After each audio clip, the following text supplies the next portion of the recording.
All right, we are in Esther 6. On that night, the sleep of the sovereign fled, and he commanded to bring the book of records of the annuals. And they were read before the sovereign. And it was found written that Mordecai had told of Bigthana and Teresh, two of the sovereign's eunuchs, the doorkeepers who had sought to lay hands on sovereign Ahasuerus. Then the sovereign said, "What has been done in value or in greatness to Mordecai for this?" And the sovereign's servants who attended him said, "Naught has been done for him." And the sovereign said, "Who is in the court?" Now Haman had come into the outer court of the sovereign's palace to speak to the sovereign to hang Mordecai on the wooden structure that he had prepared for him. And the sovereign's servant said to him, "Look, Haman is standing in the court." And the sovereign said, "Let him come in." And when Haman came in, the sovereign asked him, "What is to be done for the man whom the sovereign delights to value?" Now Haman thought in his heart, "Whom would the sovereign delight to value more than me?" And Haman answered the sovereign, "For the man whom the sovereign delights to value, let a royal robe be brought, which the sovereign has worn, and a horse on which the sovereign has ridden, one with a royal crest placed on its head. And let this robe and horse be given into the hand of one of the sovereign's most noble princes. Let them dress the man whom the sovereign delights to value, and make him ride on horseback through the city square, and proclaim before him, 'Thus it is done to the man whom the sovereign delights to value.'" And the sovereign said to Haman, "Hurry, take the robe and the horse, as you have spoken, and do so for Mordecai, the Yehudi, who sits in the sovereign's gate. Let no word fail of all you have spoken." And Haman took the robe and the horse, and robed Mordecai, and led him on horseback through the city square, and proclaimed before him, "Thus is done to the man the sovereign delights to value." Then Mordecai went back to the sovereign's gate, but Haman hurried to his house, mourning and with covered head. And when Haman related to his wife Zeresh all his loved ones, all that had befallen him, his wise men and his wife Zeresh had said to him, "If Mordecai, before whom you have begun to fall, is from the seed of the Yehudim, you are not going to prevail against him, but certainly fall before him." While they were still speaking with him, the sovereign's eunuchs came and hurried to bring Haman to the feast which Esther had prepared. Chapter 7. And the sovereign and Haman came in to drink with sovereign Esther. And again, on the second day, at the feast of wine, the sovereign said to Esther, "What is your petition, sovereigness Esther? And it is given to you. And what is your request?" "Up to half my reign, and it is done." And sovereigness Esther answered and said, "If I have found favor in your eyes, O sovereign, and if it pleases the sovereign, let my life be given me at my petition, and my people at my request. For we have been sold, my people and I, to be cut off, to be killed, and to be destroyed. And if we had been sold as male and female slaves, I would have kept silent, although the adversary could not make up for the sovereign's loss." Then sovereign Ahasuerus asked sovereigness Esther, "Who is he, and where is he whose heart is set to do so?" And Esther said, "The adversary and enemy is this evil Haman." Then Haman was afraid before the sovereign and sovereigness.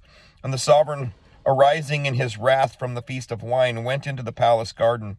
And Haman remained before sovereigness Esther, pleading for his life, for he saw that evil had been decided against him by the sovereign.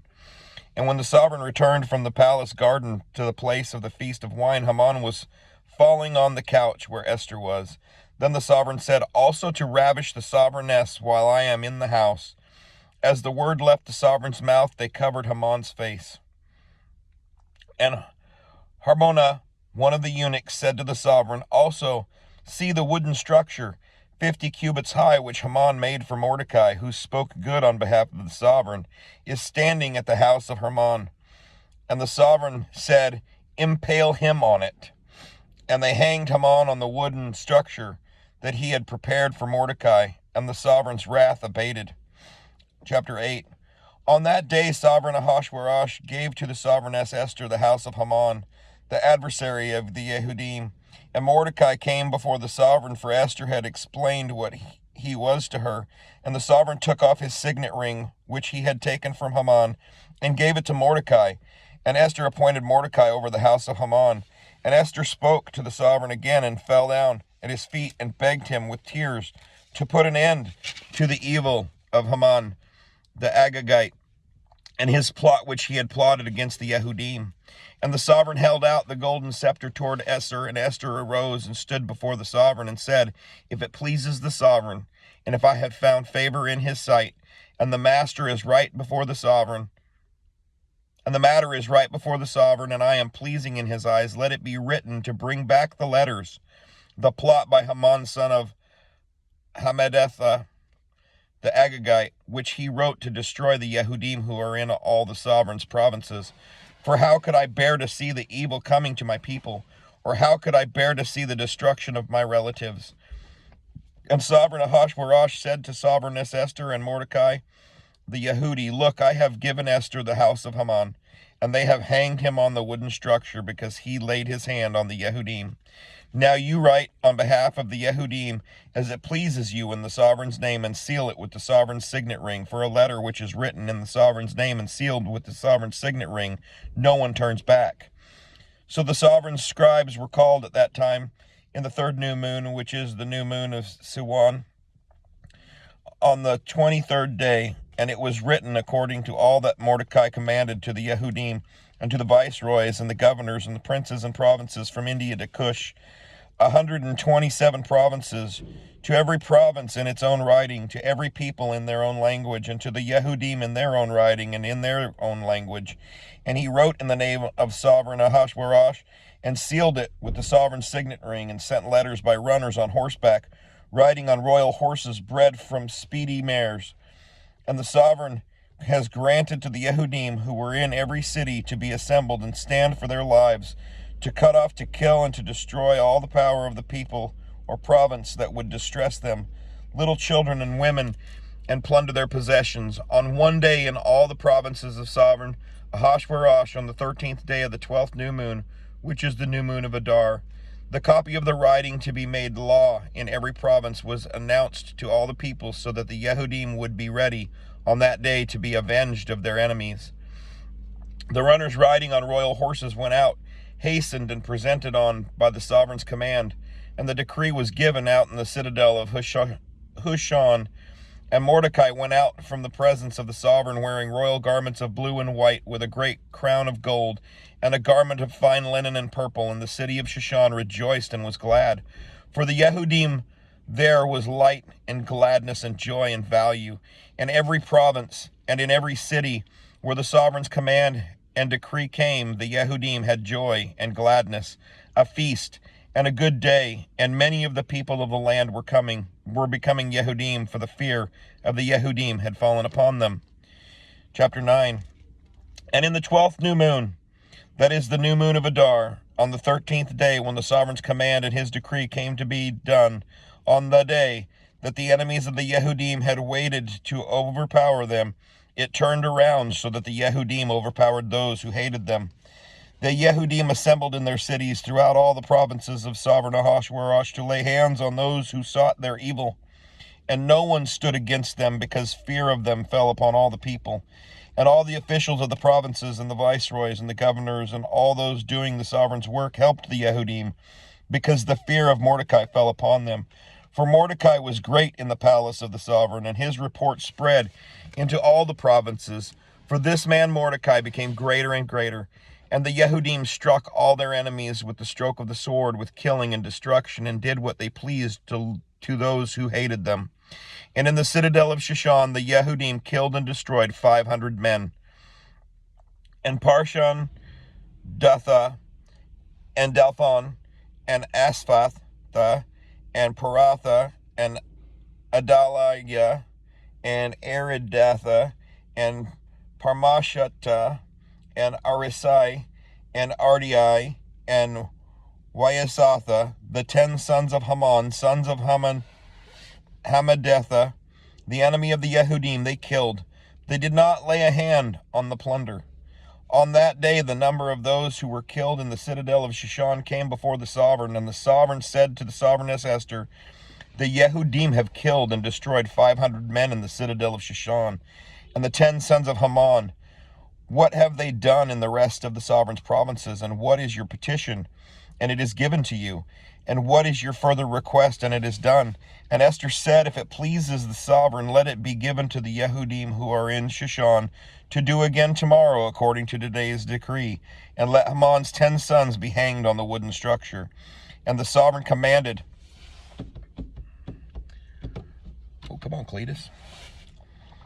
And the sovereign commanded this to be done. And the decree was given in Shushan, and they hanged Haman's 10 sons. And the Yehudim who were in Shushan also assembled on the 14th day of the new moon of Adar, and they killed 300 men at Shushan, but they did not lay a hand on the plunder. And the rest of the Yehudim in the sovereign's provinces assembled and stood for their lives to get rest from their enemies and to kill 75,000 of their enemies, but they did not lay a hand on the plunder. That was on the 13th day of the new moon of Adar, and the 14th they rested in it, and made it a day of feasting and gladness.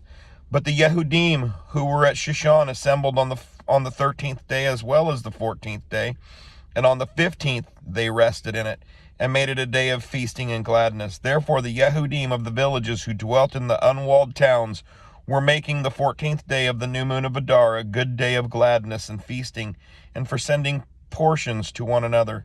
And Mordecai wrote these matters and sent letters to all the Yehudim who were in all the provinces of sovereign Ahasuerus, both near and far, to establish among them to perform the 14th and 15th days of the new moon of Adar yearly, as the days on which the Yehudim had rest from their enemies, as the new moon which was turned from sorrow to joy for them, and from mourning to good day, that they should make them days of feasting and joy, of sending portions to one another and gifts to the poor. And the Yehudim undertook to do as they had begun, and as Mordecai had written to them, because Haman, son of Hammedatha, the Agagite, the adversary of all the Yehudim, had plotted against the Yehudim to destroy them, and had cast Pur, that is, the lot, to crush them and to destroy them. But when she came before the sovereign, he commanded by letter that his evil plot which Haman had plotted against the Yehudim should return on his own head, and that he and his sons should be hanged on the wooden structure. Therefore they called these days Purim, after the name Pur. Therefore, because of all the words of this letter, what they had been concerning this matter, and what had come upon them, the Yehudim established and imposed it upon themselves and upon their seed, and all who should join them, that without fail they should perform these 2 days every year according to their writing and all their appointed time, and that these days should be remembered and performed throughout every generation, every clan, every province, and every city, and that these days of Purim should not fail from among the Yehudim, and that the remembrance of them should not cease from their seed. And Sovereigness Esther, the daughter of Abihail, with Mordecai, the Yehudi, wrote with all authority to confirm this second letter about Purim. And Mordecai sent letters to all the Yehudim to the 127 provinces of the reign of Ahasuerus, words of peace and truth, to establish these days of Purim at their appointed times, as Mordecai, the Yehudi, and Sovereigness Esther had established for them, and as they had established for themselves and their seed concerning matters of their fastings and lamenting. And the decree of Esther established these matters of Purim, and it was written in the book. Chapter 10. And sovereign Ahasuerus laid compulsory labor on the land and the islands of the sea, and all the acts of his power and his might, and the exact account of greatness of Mordecai, with which the sovereign made him great, are they not written in the book of the annals of the sovereigns of Media and Persia? For Mordecai the Yehudi was second to sovereign Ahasuerus, and great among the Yehudim, and pleasing to his many brothers, seeking the good of his people, and speaking peace to all his seed. And that is the book of Esther. Shalom.